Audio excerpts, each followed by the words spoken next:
دو سوال ہے میرے جو مجھے کلیئر نہیں ہو پا رہا. پہلی بات، پہلا سوال یہ ہے کہ اگر علم وحدت نہ بنے تو کیا کریں؟ مطلب کیسے گرپ بنائیں؟ اتنی انفارمیشن آ رہی ہے تو گرپ کیسے بنائیں؟ کیا رکھنا ہے، کیا چھوڑنا ہے، اس کا فیصلہ کیسے کریں؟ دوسری چیز یہ ہے کہ ذرا فطرت سے تعلق کی آپ نے پہلے بات کی، تو اس کو تھوڑا سا ایکسپلین اگر آپ کر دیں سب نہیں سمجھنا. اگر یہ صورتحال اور یہ ریئلائزیشن کہ علم وحدت نہیں بنا میرے ذہن میں، یعنی بہت ساری چیزیں اسکیٹرڈ ہیں، میں بہت ساری باتیں جانتا ہوں لیکن وہ لڑی میں نہیں آ رہی، تو جب یہ کیفیت محسوس ہو تو آپ اپنے ساتھ دو تین کام کیجئے. پہلی بات تو یہ کہ تنہائی کے تجربے کو بڑھا دیجئے. تنہائی سے گریز جو ہے یہ مسئلہ پیدا کرے گا. دوسری بات یہ کہ بصری آلودگی سے اپنے آپ کو بچائیے. یعنی بصری آلودگی کون سی ہے؟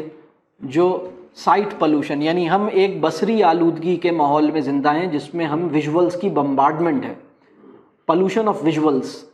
تو اپنے اگر ذہن میں آپ چاہتے ہیں کہ وحدت بنے تو آپ کو تنہائی کا تجربہ بڑھانا ہوگا، ویژولز سے گریز کرنا ہوگا. اگر آپ کچھ یعنی دیکھنے کی بجائے سننے کی کوشش کریں، یعنی آپ اور کچھ عرصے کے لیے روکیں، آپ مزید چیزیں پڑھنا روکیے. آپ کو کچھ بنیادی چیز پڑھنے کی ضرورت ہے، کچھ بنیادی چیز سے جڑنے کی ضرورت ہے. کوئی دو تین آپ کے اس کا ایک اور طریقہ یہ ہے کہ آپ لکھنا شروع کریں، اپنے سوالات کو لکھنا شروع کریں. اپنے ساتھ ایک ڈائری بنائیے اور اس میں اپنے سوالات لکھیے، چھوٹے بڑے تمام سوالات لکھیے، اور پھر سوالات کو، چھوٹے سوالات کو بڑے سوالات کا روپ دیجیے، اور پھر بڑے سوالات کو بڑے سوالات کا روپ دیجیے. تو ایک یہ ایکسرسائز ایسی ہے کہ اگر آپ نے 30-40 سوالات لکھ لیے اور پھر اس کے بعد میں آپ سے کہوں یہ جو 30-40 سوالات آپ نے لکھے ہیں ان کو آپ 5 سوالات میں ریپرزینٹ کریں، اور پھر یہ جو 5 سوالات آپ نے لکھے ہیں ان کو آپ 2 سوالوں میں ریپرزینٹ کریں، اور پھر یہ جو 2 سوال آپ نے لکھے ہیں اس کو آپ 1 سوال میں ریپرزینٹ کریں. یہ بہت ہی غیر معمولی ایکسرسائز ہے جو آپ اپنے آپ سے کر سکتے ہیں.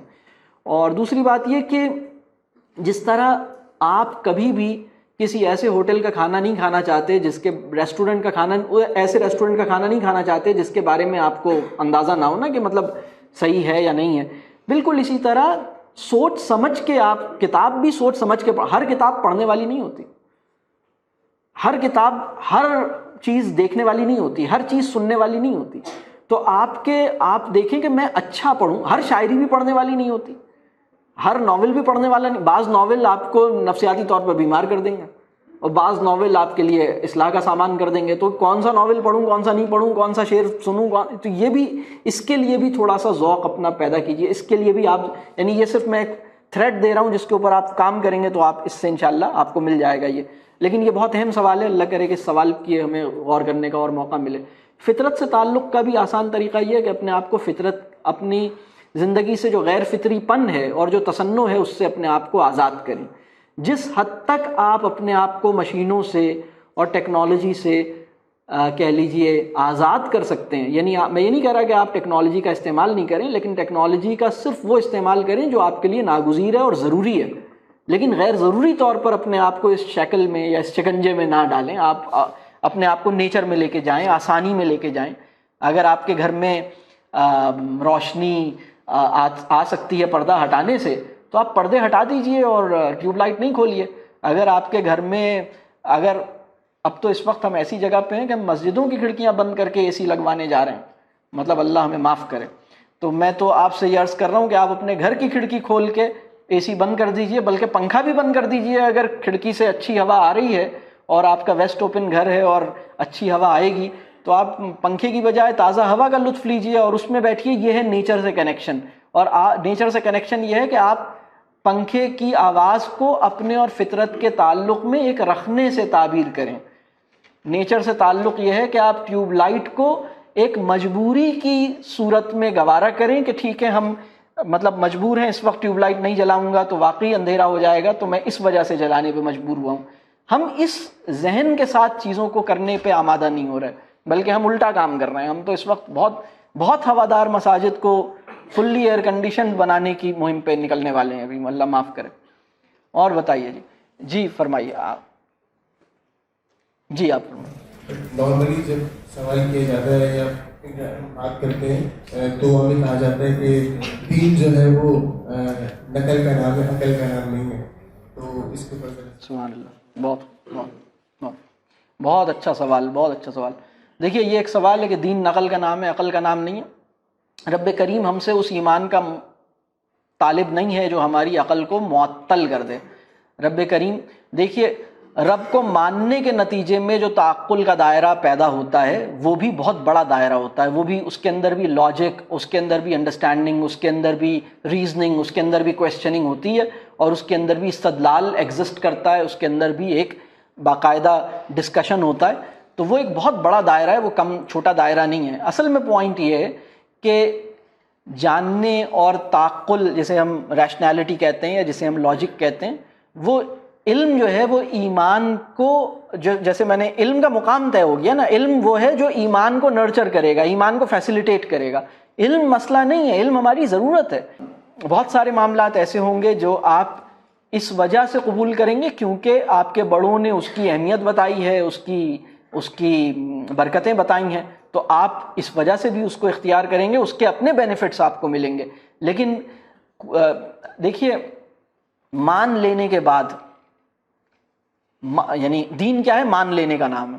مان لینے کے بعد علم حاصل کرنے کا ایک بہت بڑا دروازہ اوپن ہوتا ہے، اور وہ مطلب پھر آدمی غور و فکر کرتا ہے، تدبر کرتا ہے، جسے ہم معرفت کہتے ہیں، معرفت الہی. اب یہ الگ موضوع ہے، میں ابھی اس پہ ڈیٹیل میں نہیں جاؤں گا.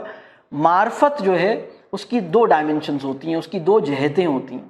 معرفت کی ایک جہت کا نام ہے قرب، معرفت کی دوسری جہت کا نام ہے علم. یعنی جب آپ اللہ کی معرفت حاصل کرتے ہیں تو یہ ضرور ہوتا ہے آپ اللہ کے قریب آ جاتے ہیں. ایک بات تو یہ کہ اللہ کے آپ بہت قریب آ گئے، اللہ سے آپ نے قریب اپنا احساس کہ رب مجھ سے قریب ہے، یہ آپ کا بہت شدت سے آپ کا توانا ہو گیا یہ احساس. یہ معرفت کی ایک ڈائمنشن ہے. معرفت کی دوسری ڈائمنشن یہ ہے کہ آپ اللہ کو پہچانتے ہیں. آپ اللہ کے جو روزانہ کی زندگی میں، جو اللہ آپ کی زندگی میں کچھ کام کر رہا ہے، کچھ کام ہونے دے رہا ہے، کچھ کام نہیں ہونے دے رہا، تو اس کو آپ اس نظر سے دیکھتے ہیں کہ اچھا اس میں میرے لیے بھلائی ہے. اس میں آپ کے لیے علم، وہ ایک علم کی معرفت جو ہے وہ علم کے چشمہ معرفت کے نتیجے میں الگ پیدا ہوتا ہے. یہ ایک بہت غیر معمولی ایکسپیرینس ہے، یعنی یہ ایک بہت غیر معمولی چیز ہے. تو یہ نہ سمجھیں کہ دین جو ہے وہ عقل کو معطل کر دینے کا نام ہے. عقل کو سسپینڈ کرنے کا کوئی مطالبہ دین آپ سے نہیں کہہ رہا. ٹھیک ہے. باقی ویسے اس بات کو علماء کی سے بھی پوچھیے گا. جی السلام علیکم. آپ نے اپنی شاندار لیکچر میں ایک بات فرمائی کہ جب بھی آپ کوئی موضوع یا عنوان یا سبق پڑھ رہے ہوں یا پڑھا رہے ہوں تو اس کے اصول تک پہنچنے کی کوشش کیجیے، جو اس میں کہ اس کو اصولوں تک پہنچے. تو ایک تو اس سے کیا مراد ہے، تھوڑا سا اس کی وضاحت کر دیں، اور اس کا طریقہ کار کیا ہے. ٹھیک. اچھا، طریقہ کار تو وہی ہے جو میں نے بتایا کہ آپ لکھوانے اور کام کروانے سے پہلے آپ کتابیں بند کر دیجئے اور آپ کوشش کیجئے کہ زبانی بات چیت ہو. اور اس کا طریقہ کار یہی ہے کہ آپ سوال اس پہ اٹھائیے یا اس سے پوچھیے کہ اس موضوع سے متعلق تمہارے ذہن میں کیا سوال ہیں، اور پھر اس کی تہہ تک پہنچیے. اس کو جلدی اس سے سرسری نہیں گزریے. ایک آدمی ہے فرینک اسمتھ، اس کی ایک کتاب ہے انسلٹ ٹو انٹیلیجنس. اس نے وہ سمجھیے کہ کوگنیٹو سائیکالوجی کا ایک بہت بڑا ایکسپرٹ ہے. وہ ایک بات کہتا ہے کہ coverage is the enemy of comprehension. یعنی ہم جتنا چیزوں کو کور کرتے چلے جاتے ہیں، ہم کمپریہنشن کو رسک پہ لیتے چلے جاتے ہیں. Coverage is enemy of comprehension. تو آپ چیزوں کو کور کرنے کی کوشش نہیں کریں. اور اصول کیا ہے؟ اصول یہ ہے کہ کسی بھی معاملے میں کوئی بھی بات، یہ جو واٹ اور وائی ریلیٹڈ کویسچن ہے، یہ آپ کو اصول پہ لے کے جائیں گے.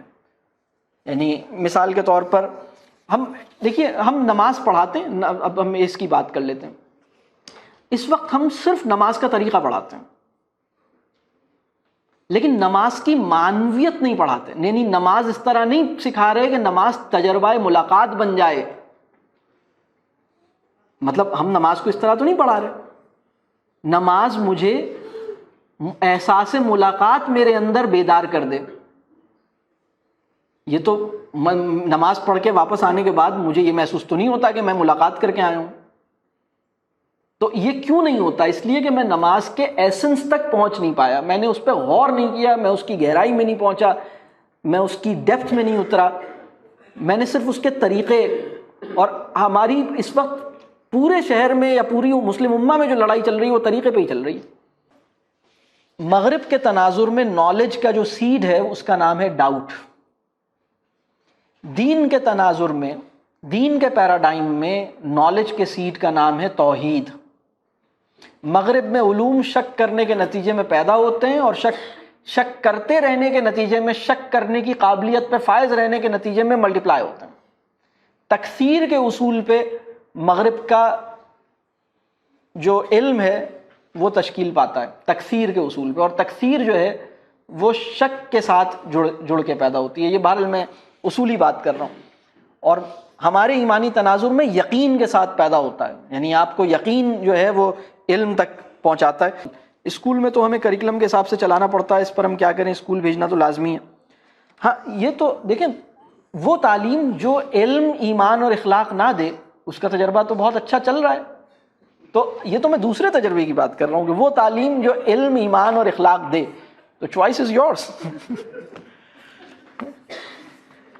تو جو طالب علم اپنی مرضی سے نہیں پڑھنا چاہ رہا تو آپ اس کے ساتھ کیا کریں، اس کو اس بات کی اجازت دیں کہ وہ سوال اپنی مرضی سے کر سکے، اور پھر اس کے سوال سے اپنی بات کا تعلق بنائیے. تو یہ بڑا ضروری کام ہے. وہ حکمت جو ان پڑھ لوگوں سے ملتی ہے ان کو کس خانے میں فٹ کریں گے؟ وہ حکمت ہے، بالکل صحیح بات. ان پڑھ، اصل میں ان پڑھ آدمی اور پڑھنا لکھنا جو ہے نا، وہ اصولی طور پر ہمیں علم دینے کے ذرائع ہیں، پڑھنا اور لکھنا. لیکن بہت سے لوگ ہیں جنہوں نے پڑھا لکھا نہیں ہے. مولانا روم سے کسی نے سوال کیا رسول اللہ صلی اللہ علیہ وسلم کے حوالے سے، اسی بات پر کہ رسول اللہ صلی اللہ علیہ وسلم تو امی تھے، اور ان کو تو علم کیسے ان تک، یعنی علم کے حوالے سے رسول اللہ اور وہ مدینۃ العلم بھی ہیں. تو مولانا روم نے فرمایا کہ تم ان کے بارے میں سوال کرتے ہو جو حرف اور قلم سے اوپر ہیں، جبکہ تم خود ان سے نیچے ہو. رب کریم قادر مطلق ہے، علم جو ہے وہ ہمیں قلم اور کاغذ کے بغیر بھی دے دیتا ہے، لیکن قلم اور کاغذ ہمارے علم کی کہہ لیجیے ڈسیمنیٹ کرنے کے لیے ایک بہت ہی امپورٹنٹ ٹول ہے. تو بکس اور رائٹنگ اور ریڈنگ یہ بہت اہم ٹول ہے، یہ ہم حاصل کریں. لیکن بہت سارے لوگ ہمارے معاشرے میں ایسے ہیں جو پڑھے ہوئے نہیں ہیں لیکن ان کے پاس بڑا علم ہے، تو ان کی خدمت میں بیٹھے ان سے حاصل کریں. پروز کیوں پوئٹری کو ریپلیس نہیں کر سکتی؟ اب یہ الگ موضوع ہے کہ پروز کیوں نہیں کر سکتی، میں ابھی اس کی ڈیٹیل میں نہیں جاؤں گا. اصل میں پوئٹری جو ہے نا وہ ایک ایسا کانٹینٹ ہوتا ہے جس کی کوگنیٹو ڈینسٹی بہت ہائی ہوتی ہے. وہ ایک تھوڑا سا، وہ ایک بہت جیسے کوئی پرفیوم ہوتا ہے نا کانسنٹریٹ قسم کا، تو اچھی پوئٹری جو ہے وہ اس طرح کی ہوتی ہے، وہ بڑا کام کرتی ہے. اس پہ آپ غور کرتے ہیں، پھر اس سے آپ مطلب لیتے رہتے ہیں، اش کرتے رہتے ہیں بعد میں بھی. یعنی اچھی شاعری کے بارے میں کوئی سمجھدار انسان یہ دعویٰ نہیں کر سکتا کہ مجھے پوری طرح سمجھ میں آ گئی ہے. ایسی چیز ہوتی ہے، کوئی انسان یہ دعویٰ نہیں کر سکتا. جی پیچھے کوئی خاتون کچھ کہنا چاہ رہی ہے. یس پلیز. مجھے یہ پوچھنا تھا کہ جب بچہ جو چھوٹا ہوتا ہے تو ہم جو ہے وہ کویشچنس کو ہم انکریج کرتے ہیں اور کہتے ہیں کہ کویشچنس کو انکریج کرنا چاہیے. جب بچہ چھوٹا ہوتا ہے، جب بھی ہوتا ہے چھوٹا یا بڑا، جب بھی ہمیں اسے کہنا چاہیے کہ آپ کویشچنس پوچھو اور اسے کویشچنس کو کیٹر بھی کرنا چاہیے. لیکن جب وہ پوچھتا ہے سوالات اور وہ کمپلیکس طرح کے ہوتے ہیں تو ہم اس کا آنسر فالس انفارمیشن کے تھرو کرتے ہیں، کیونکہ ہمیں خود بھی اس کے جوابات نہیں پتہ ہوتے. فار ایگزامپل اگر بچہ پوچھتا ہے کہ میں اس دنیا میں کیسے آیا، اور یہ ایک خدا کی بہت ہی کوئی خوبصورت رحمت ہے کہ جس کے ذریعے وہ انسان جو ہے وہ اس دنیا میں آتا ہے. ہم اس کو بولتے ہیں کہ پریاں لے کر آئی یا فرشتے لے کر آئے یا دکان سے خریدا.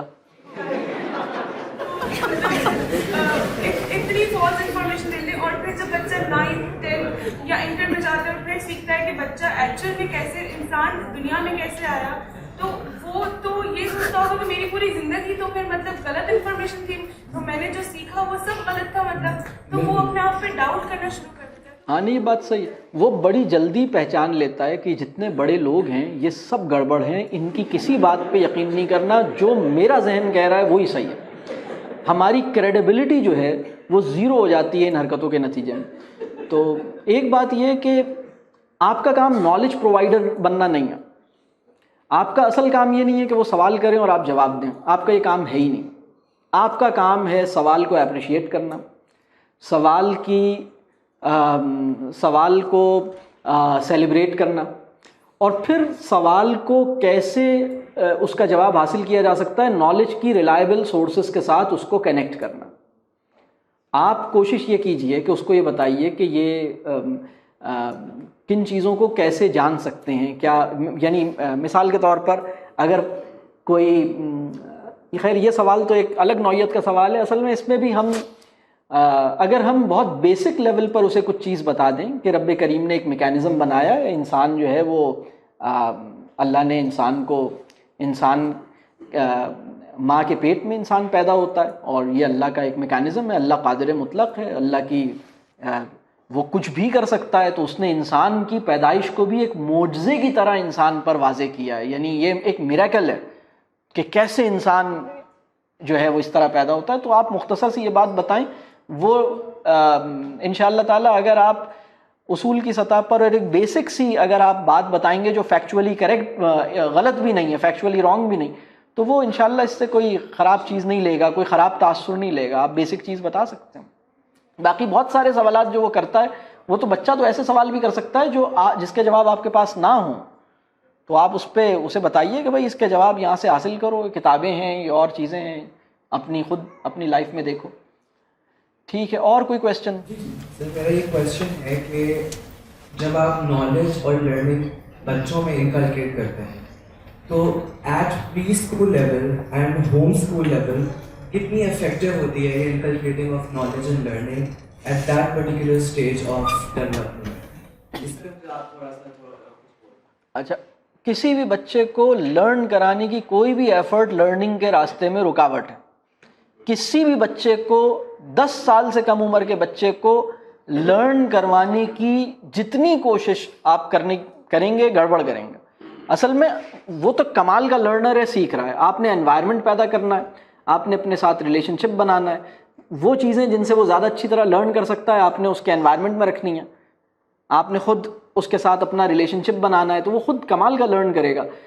ہر بچے کے اندر ہر چیز کو جاننے کا شوق ہوتا ہے، ہر کام کرنے کا شوق ہوتا ہے، سوائے ان کاموں کے جن کو آپ ان سے کروانا چاہتے ہیں. تو آپ اگر دیکھیں نا، ہم اپنے اختیار کی ضربیں ان کی خودی پہ مارتے رہتے ہیں، اور اس کو تعلیم کہتے ہیں. ان کی خودی وہ خود ہی سیکھیں گے. آپ یہ نہیں مطلب ہم یہ وسوسہ ہے اگر کسی کے ذہن میں یہ بات آئے کہ بھائی میرا بچہ 4 سال کا ہے اور میں اسے پڑھا نہیں رہا تو کیا ہوگا، یا میرا بچہ 6 سال کا ہے اور میں اسے سکھا نہیں رہا تو کیا ہوگا. یہ وسوسے ہیں، ان کو مطلب معوذتین پڑھیں اور اللہ سے توبہ کریں اور کہیں کہ نہیں یہ انشاءاللہ سیکھ رہا ہے، کوئی ایسی بات نہیں، سیکھے گا، no problem. Child is learning. میرا کوشچن یہ ہے کہ کیا ایسے 2 طریقے ہیں بیسک جس سے ہم کوئی بھی اپنا ریلیشن شپ جلدی امپروو کر سکتے ہیں، ادھر ودھر اسپاؤس اور بہت خوب، سبحان اللہ سبحان اللہ. یہ بہت اچھا سوال ہے کہ ہم اپنے بچوں کے ساتھ ریلیشن شپ کیسے امپروو کریں. اس کے 2 آسان طریقے. پہلا طریقہ، ان کو سمجھانے سے زیادہ ان کو سمجھنے کی کوشش کریں. 80% ٹائم ان کو سمجھنے میں لگے، 20% ٹائم انہیں سمجھانے میں لگے. ان کو سمجھنے کی ایفرٹس اگر آپ 80% کر لیں گے اور سمجھانے کی 20% کریں گے تو انشاءاللہ آپ کا ریلیشن شپ بن جائے گا. تو سمجھیں گے کیسے؟ ان کو سننا پڑے گا، ان کو دیکھنا پڑے گا، منہ بند رکھنا پڑے گا، یعنی مشکل کام ہے. اور جتنا آپ یہ کام کریں گے انشاءاللہ یہ ہوگا. دوسری بات، یہ ریلیشن شپ بہتر کرنے کے لیے جو کوالٹی ٹائم کا فارمولہ ہے، کوالٹی ٹائم کا لفظ آپ نے سنا ہوگا. میں کوالٹی ٹائم کے 3 انڈیکیٹرز شیئر کرتا ہوں، میں وہ بتا دیتا ہوں. کوالٹی ٹائم دیں گے انشاءاللہ ریلیشن شپ بنے گا. کوالٹی ٹائم کے 3 انڈیکیٹرز ہیں. کوالٹی ٹائم کا پہلا انڈیکیٹر یہ ہے کہ ایجنڈا ان کا ہو یا میوچولی ایگریڈ ہو. ٹھیک ہے، دیکھیں کوالٹی ٹائم دینے سے پہلے ہی ہمیں یہ دیکھنا ہے کہ ٹائم دینا کسے کہتے ہیں. مثال کے طور پر یہاں کوئی صاحب موجود ہیں اور میں ان کو پروگرام کے بعد روکوں اور ان سے 10 منٹ بات کروں اور پھر میں ان سے اپنے مطلب کیا انفارمیشن لوں، تو انہوں نے مجھے ٹائم دیا یا میں نے انہیں ٹائم دیا؟ انہوں نے مجھے ٹائم دیا، میں نے تو ٹائم لیا. ٹائم دینا کسے کہتے ہیں؟ جب ہم اپنے بچوں کو کہتے ہیں کہ میں ٹائم دے رہا ہوں تو اصل میں ہم ٹائم دے نہیں رہے ہوتے، ہم ٹائم لے رہے ہوتے ہیں. کیونکہ ہم بچے کو بلاتے ہیں اور کہتے ہیں ادھر آؤ، ہوم ورک بتاؤ، کلاس ورک بتاؤ، کیا کیا پورے دن، کیا کیا، اس کا بتاؤ، اس کا بتاؤ، ٹیسٹ کی رپورٹ دکھاؤ، رزلٹ دکھاؤ. یہ سارے سوالات ٹائم لینا ہوا نا اس کا. تو ہم انہیں ٹائم دیں اور میوچولی ایگریڈ ایجنڈا پہ ٹائم دیں. پہلی بات، ایجنڈا ان کا ہو. دوسری بات یہ کہ ہمارا جو ٹائم ہے وہ ارجنسی، اس کے اندر ایک سینس آف ارجنسی نہ ہو، ہمیں جلدی نہ مچی ہو جب ہم ٹائم دیں، ہم اطمینان اور تحمل کے ساتھ ٹائم دیں، سہولت کے ساتھ ٹائم دیں. اگر ہمارے پاس 10 منٹ بھی ہیں تو ہم یہ 10 منٹ کے آغاز میں نہیں بولیں کہ جلدی کرو نا، میرے پاس صرف 10 منٹ ہیں، جلدی کرو نا. اگر آپ جب بچہ آپ سے بات کر رہا ہے وہ بیٹھا ہوا ہے اور آپ کھڑے ہیں تو اس کا مطلب ہے کہ آپ صحیح ٹائم نہیں دے رہے. اگر وہ آپ سے بات کر رہا ہے آپ کوئی اور کام کر رہے ہیں تو اس کا مطلب ہے کہ آپ ارجنسی میں ہیں، تو آپ اس کی طرف دیکھیں، متوجہ ہوں. اگر آپ کے پاس 10 منٹ ہیں تو یہ آپ 10ویں منٹ پہ بولیے کہ اچھا اب اس وقت میں مزید ٹائم نہیں دے سکتا، انشاءاللہ پھر میں بعد میں دوں گا. لیکن اور وہ پھر بعد آئے، مطلب بعد آنی چاہیے. اور لیکن آپ جو اگر دیکھیے، اگر ہم یہ بالکل شروع میں کہیں نا میں بہت جلدی میں ہوں، جلدی بتاؤ، تو یہ کوالٹی آف انٹریکشن اس سے افیکٹ کرتی ہے. تیسری بات یہ ہے کوالٹی ٹائم کی، کوالٹی ٹائم کا پہلا انڈیکیٹر یہ ہے کہ ان کا ایجنڈا ہو یا میوچولی اگریڈ ایجنڈا ہو. کوالٹی ٹائم کا دوسرا انڈیکیٹر یہ ہے کہ سینس آف ارجنسی نہ ہو. تیسرا انڈیکیٹر یہ ہے کہ ارج ٹو میٹ اگین زندہ رہے. جب میں نے اپنے بچے کو ٹائم دیا، اس کے بعد جب میں اپنے بچے سے یہ کہوں کہ اچھا بیٹا کل پھر میں آپ کو ٹائم دوں گا، تو بچہ یہ دعا نہ کرے کہ اللہ کرے کل آئے ہی نہ، اس لیے کہ جس طرح ابھی انہوں نے میرے ساتھ کیا یہ کل پھر کریں گے، تو مطلب بس کبھی بھی کل نہ آئے. کیونکہ بہت سے لوگ بالکل اس طرح دیتے ہیں، بچہ کہتا ہے کہ یہ ابو نے پتہ نہیں کیا ہو گیا، میرے لیے بڑی مشکل ہو گئی، ٹائم دینا شروع کر دیا، جلدی آ رہے ہیں مجھے ٹائم دے رہے. وہ بہت اچھا کرتے تھے، دیر سے آتے تھے آفس سے، جلدی آتے ہیں تو ٹائم دینا کسے کہتے ہیں. کوالٹی ٹائم کے یہ 3 انڈیکیٹرز ہیں. تو بچوں سے اچھا تعلق کیسے بنے گا؟ پہلی بات ان کو سمجھنے کی کوشش، ان کو سمجھانے کی کوشش سے زیادہ ہو. دوسری بات یہ کہ ان کو کوالٹی ٹائم دیں.